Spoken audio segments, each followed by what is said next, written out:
Goeiedag, dit is Pinkstersondag en op hierdie dag wil ek graag met jou praat oor die tema die persoonlike teenwoordigheid van God. Deur die uitstorting van die Heilige Gees het die Here op 'n besondere manier naby aan sy mense gekom. Nou behalwe dat die Here alomteenwoordig is hy ook op 'n persoonlike wyse deur sy Gees in elke gelowige teenwoordig. Omdat die mens na die beeld van God geskape is, het hy ook 'n gees wat van God afkomstig is. En juis die mens se gees is die plek waar die Here deur sy gees kom woning maak. Dit kan natuurlik slegs geskied as die mens se gees lewend gemaak is deur die Heilige Gees. En dit geskied by wedergeboorte, soos wat Jesus vir Nikodemus daar in Johannes 3 vers 3 verduidelik het.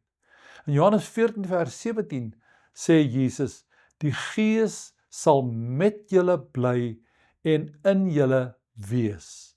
Die Gees van die Here kom kuier net by 'n mens nie.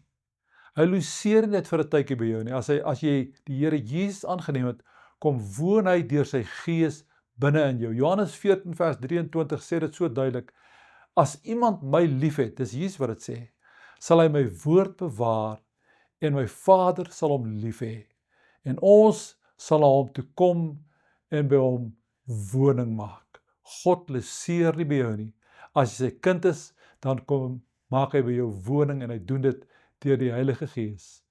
Die kind van die Here het dus hierdie wonderlike wete. Waar ek ook al gaan, beweeg ek in die alomteenwoordigheid van God. Maar nie net dit nie.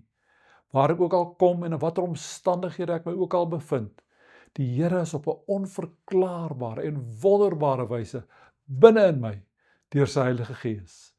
Wat 'n wonderlike troos en versterking vir jou en my as gelowige.